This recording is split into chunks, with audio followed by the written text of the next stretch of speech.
Christopher Nolan's next film दी Odyssey किस level की होगी, इसका आइडिया तो आप उसकी कास्ट देखकर ही लगा सकते हो। और रिसेंटली हमें इस मूवी से रिलेटेड कुछ इमेजेस भी देखने को मिली। नोलन की फिल्म्स के बारे में एक चीज हम सब अच्छे से जानते हैं, उनकी मूवीज विजुअली ब्रेथ टेकिंग तो होती ही हैं, साथ ही साथ कॉम्प्लेक्स स्टोरी टेलिंग और नॉन लीनियर नैरेटिव से भरी होती हैं। टाइम को मैनिपुलेट करना, पर्सपेक्टिव को ट्विस्ट करना और नैरेटिव्स को एक ही डायरेक्शन में ना चलने देना उनका स्टाइल है। और मेमेंटो, इंसेप्शन, टेनेट और इंटरस्टेलर्स के परफेक्ट एग्जांपल हैं। उनकी मूवीज के जरिए हम एक साइको के माइंड से लेके एक दूर गैलेक्सी के ब्लैक होल के अंदर तक जा चुके हैं। और अब उनकी नेक्स्ट फिल्म दी ओडेसी के थ्रू हम ग्रीक माइथोलॉजी के टाइम में जाने वाले हैं। तो आज इस वीडियो में हम दी ओडेसी के बारे में बात करने वाले हैं कि आखिर ये फिल्म असल में क्या है और इस फिल्म से हम क्या एक्सपेक्ट कर सकते हैं। तो इस फिल्म में हमें ओडेसियस की कहानी जानने को मिलेगी, लेकिन इसको लेकर कुछ र्यूमर्स और थ्योरीज हैं। क्योंकि ये क्रिस नोलन की फिल्म है तो इस फिल्म में शायद हमें सीधे सीधे ओडेसियस की कहानी ना दिखाई जाए। मतलब हो सकता है कि द ओडेसी एक प्योर माइथोलॉजिकल एपिक ना हो, बल्कि एक मॉडर्न डे साइफाई थ्रिलर हो जिसमें ग्रीक माइथोलॉजी टाइमलाइन का एक यूनिक ट्विस्ट देखने को मिले, जिसके हिसाब से इस फिल्म का प्रोटैगनिस्ट एक प्रेजेंट डे कैरेक्टर हो जो किसी तरह ओडेसियस की कहानी को एक्सपीरियंस कर रहा है।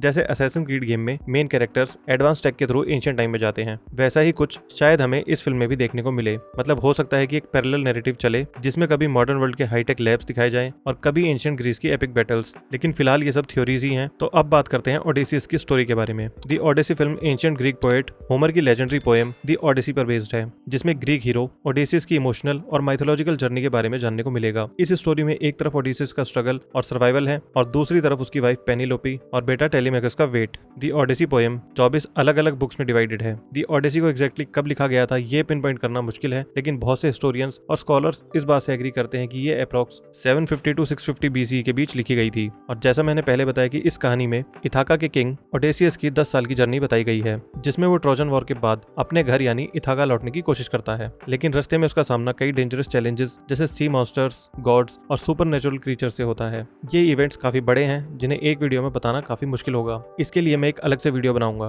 वैसे सी मॉन्स्टर्स और सुपरनेचुरल क्रीचर्स के अलावा ओडेसियस के लिए असली प्रॉब्लम उसके किंगडम में भी थी, क्योंकि ओडेसियस लंबे टाइम तक घर वापस नहीं आया था। तो इथाका के कुछ अनमैरिड मैन ये मान लेते हैं कि या तो ओडेसियस ट्रोजन वॉर में ही मर चुका है या फिर वापस लौटते वक्त कहीं खो गया है। इसी वजह से ये लोग उसके पैलेस में जाते हैं और उसकी वाइफ पेनेलोपी से शादी करने के लिए उसका हाथ मांगने लगते हैं ताकि इथाका के किंग बन सके। और इन्हीं लोगों को इस कहानी में द सूटर्स कहा गया है। और ये कोई नॉर्मल लोग नहीं थे, ये उस रीजन के पावरफुल फिगर्स थे। ये लोग ओडेसियस की गैर मौजूदगी का फायदा उठाकर उसके पैलेस में घुस जाते हैं और वहीं रहने लगते हैं, जहां वो बिना किसी हक के उसकी वेल्थ और रिसोर्सेज को वेस्ट कर रहे थे और पैलेस के लोगों पर अपनी पावर जमाने लगते हैं। लेकिन सीधे सीधे पेनिलोपी इनका प्रपोजल रिजेक्ट नहीं कर सकती थी, इसलिए वो एक प्लान बनाती है ताकि वो किसी तरह इन्हें अवॉइड कर सके। वो ये बहाना करती है कि जब तक वो ओडेसियस के फादर के लिए फ्यूनरल श्राउड यानी कफन का कपड़ा नहीं बुन लेती तब तक वो शादी नहीं करेगी। लेकिन ये सिर्फ एक चाल थी। वो दिन में श्राउड बुनती थी और रात में उसे खोल देती थी ताकि ये काम कभी पूरा ना हो। और ये सब ऐसे ही 3 सालों तक चलता रहा। लेकिन पैलेस में ही मौजूद एक सर्वेंट अपने पार्टनर को ये सीक्रेट बता देती है और जैसे ही सूटर्स को ये बात पता चलती है वो पेनिलोपी पर शादी के लिए प्रेशर डालने लगते हैं